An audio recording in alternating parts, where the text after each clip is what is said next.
ಸುಮಾರು ವರ್ಷಕ್ಕೆ ಸುಮಾರು 90 ಲಕ್ಷ ಮಂದಿ ಇವತ್ತು ಕ್ಷೇತ್ರಕ್ಕೆ ಬಂದು ಕ್ಷೇತ್ರದಿಂದ ಅನ್ನಪ್ರಸಾದವನ್ನು ಸ್ವೀಕಾರ ಮಾಡಿಕೊಂಡು ಹೋಗುವಂತ ಒಂದು ಕ್ಷೇತ್ರ ಅದು ಶ್ರೀ ಕ್ಷೇತ್ರ ಧರ್ಮಸ್ಥಳ.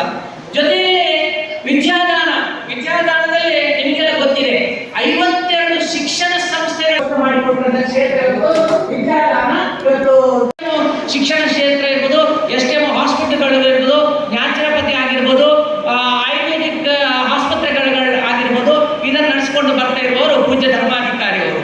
ಜೊತೆಲಿ ಅಭಯದಾನ ನಿಮಗೆಲ್ಲ ಗೊತ್ತಿದೆ. ಭಯ ಇದ್ದಲ್ಲಿ ಅಭಯ ಇದ್ದಲ್ಲಿ ಭಯ ಇರಲ್ಲ ಅಂತೇಳಿ. ಅಭಯ ಇದ್ದಲ್ಲಿ ಭಯ ಇರಲ್ಲ. ಒಂದು ರೀತಿಯಲ್ಲಿ ಭಯದಿಂದ ಬದುಕುವಂತ ಸಂದರ್ಭಗಳಾಗಿರ್ಬೋದು, ಅಥವಾ ಭಯ ಇದ್ದವರು ಇವತ್ತು ಕ್ಷೇತ್ರಕ್ಕೆ ಹೋದ್ರೆ, ಪೂಜ್ಯರಿಗೆ ಹೋದ್ರೆ ಇವತ್ತು ಪೂಜ್ಯರಿಗೆ ಅಭಯವನ್ನ ಮಾಡ್ತಾರೆ. ನೀನು ಭಯ ಪಡಬೇಡ, ಏನ್ ತೊಂದ್ರೆ ಇಲ್ಲ, ನೀನ್ ಚೆನ್ನಾಗಿರ್ತೀಯ ಅಂತ ಹೇಳಿ ಸಾವಿರಾರು ಮಂದಿ ಬರ್ತಾರೆ. ಇವತ್ತು ಪೂಜ್ಯದಲ್ಲಿ ಆ ಪಟ್ಟದ ಕುರ್ಚಿಯಲ್ಲಿ ಕೂತ್ರೆ ಇವತ್ತು ಲಕ್ಷಾಂತರ ಮಂದಿ ವಾರ್ಷಿಕವಾಗಿ ಬಹಳಷ್ಟು ಮಂದಿ ಲಕ್ಷಾಂತರ ಮಂದಿ ಏನಂತ ಹೇಳಿದ್ರೆ ಪ್ರತಿ ವರ್ಷ ಬಂದು ಪೂಜ್ಯರಿಂದ ಆಶೀರ್ವಾದವನ್ನು ಪಡ್ಕೊಂಡು ಹೋಗುವಂಥದ್ದು ಅಭಯದಾನ ಇದೆ ನೋಡಿ. ಇವತ್ತು ಅನ್ನದಾನ ಇದೆ, ವಿದ್ಯಾದಾನ ಆಗಿರ್ಬೋದು, ಔಷಧಿ ದಾನ ಆಗಿರ್ಬೋದು, ಅಭಯದಾನ ಆಗಿರ್ಬೋದು, ಇದಕ್ಕೆ ಸಂಬಂಧಪಟ್ಟಂತ ಕ್ಷೇತ್ರ ಇವತ್ತು ಶ್ರೀ ಕ್ಷೇತ್ರ ಧರ್ಮಸ್ಥಳ. ಮುಖ್ಯವಾಗಿ ಈ ಕ್ಷೇತ್ರಕ್ಕೆ ಒಂದು ಹೆಸರಿತ್ತು ಪ್ರಾರಂಭದಲ್ಲಿ, ಕುಡುಮ ಕ್ಷೇತ್ರ ಅಂತೇಳಿ. ಕುಡುಮ ಕ್ಷೇತ್ರ ಪ್ರಾರಂಭದಲ್ಲಿ ಕ್ಷೇತ್ರಕ್ಕೆ ಧರ್ಮಸ್ಥಳಕ್ಕೆ ಹೆಸರಿದ್ದದ್ದೇ ಕುಡುಮ ಕ್ಷೇತ್ರ.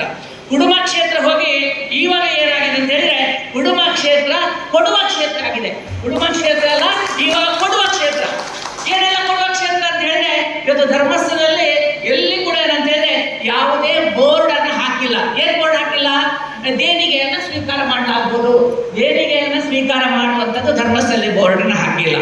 ದೇಣಿಗೆಯನ್ನು ಸಂಗ್ರಹ ಮಾಡಲಾಗ್ಬೋದು, ಅದು ಧರ್ಮಸ್ಥಳದಲ್ಲಿ ಬೋರ್ಡ್ ಇಲ್ಲ. ಯಾಕಂತ ಹೇಳಿದ್ರೆ ಈಗ ಕುಡುಮ ಕ್ಷೇತ್ರ ಕೊಡುವ ಕ್ಷೇತ್ರ ಆಗಿದೆ. ಆ ಕೊಡುವ ಕ್ಷೇತ್ರದಲ್ಲಿ ಪ್ರಾರಂಭದಲ್ಲಿ ಪೂಜ್ಯರು ಕೈದಾನ ಮಾಡ್ತಾ ಇದ್ರು. ಕೈದಾನ ಅಂತ ಹೇಳಿದ್ರೆ ಕ್ಷೇತ್ರಕ್ಕೆ ಬರುವಂತಹ ಭಕ್ತಾದಿಗಳಿಗೆ ಏನಾದ್ರೂ ಕ್ಷೇತ್ರಕ್ಕೆ ಬರುವಂತದ್ದು, ಅವರಿಗೆ ಏನಾದ್ರೂ ದುಡ್ಡಿನ ಸಮಸ್ಯೆ ಇದೆ, ಬೇರೆ ಬೇರೆ ಸಮಸ್ಯೆ ಇದೆ, ಇದನ್ನೆಲ್ಲ ಏನಂತ ಹೇಳಿದ್ರೆ ಕೈಯಿಂದ ದಾನ ಧರ್ಮಗಳನ್ನ ಮಾಡಿಕೊಂಡು ಪೂಜ್ಯರು ಬರ್ತಾ ಇದ್ರು.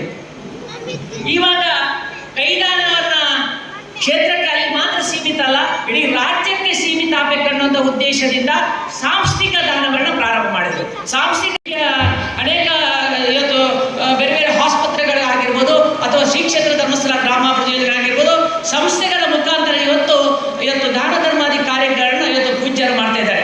ಬಹಳ ವಿಶೇಷ ಅಂತ ಹೇಳಿದ್ರೆ 1982ರಲ್ಲಿ ಬಹಳ ವಿಶೇಷ ನಿಮಗೆ ಗೊತ್ತಿರ್ಬೋದು. 1982ನೇ ಇಸ್ವಿಯಲ್ಲಿ ಪೂಜ್ಯರು 2 ಕಾರ್ಯಕ್ರಮಗಳಿಗೆ, ಬಹಳ ದೊಡ್ಡ ಕಾರ್ಯಕ್ರಮಗಳಿಗೆ ಪೂಜ್ಯರು ಇವತ್ತು ಆ ಚಾಲನೆಯನ್ನು ಕೊಟ್ಟರು. ಆ ಕಾರ್ಯಕ್ರಮಗಳಿಗೆ ಅದೇ ಒಂದು ಕಾರ್ಯಕ್ರಮ 1982ರಲ್ಲಿ ಹುಟ್ಟಿಕೊಂಡಿರುವಂತಹ ಒಂದು ಸಂಸ್ಥೆ ರೂಟ್ ಸೆಟ್ ಸಂಸ್ಥೆ. ನಿಮಗೆ ಗೊತ್ತಿದೆ, ರೂಟ್ ಸೆಟ್ ಸಂಸ್ಥೆ ಅಂತ ಹೇಳಿದ್ರೆ ಬಹಳ ದೊಡ್ಡ ಮಟ್ಟದಲ್ಲಿ ಇಡೀ ಭಾರತ ದೇಶದಲ್ಲಿ ರೂಟ್ ಸೆಟ್ ಸಂಸ್ಥೆಗಳು ಇವತ್ತು ಕಾರ್ಯನಿರ್ವಹಿಸ್ತಿದೆ.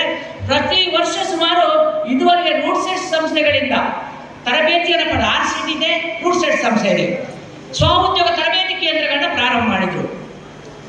ಇದುವರೆಗೆ ಕರ್ನಾಟಕ ರಾಜ್ಯದಲ್ಲಿ 2 ಕೋಟಿ ಮಂದಿ ಯುವಕ ಯುವತಿಯರು ತರಬೇತಿಯನ್ನು ಪಡೆದು ಸ್ವಉದ್ಯೋಗವನ್ನು ಮಾಡಿಕೊಂಡು ನೆಮ್ಮದಿಯ ಬದುಕನ್ನು ಕಟ್ಟಿಕೊಳ್ಳಲು ರೂಟ್ ಸೆಟ್ ಸಂಸ್ಥೆಯನ್ನು ಪ್ರಾರಂಭ ಆಗಿದೆ ನೋಡಿ. ಒಂದಲ್ಲ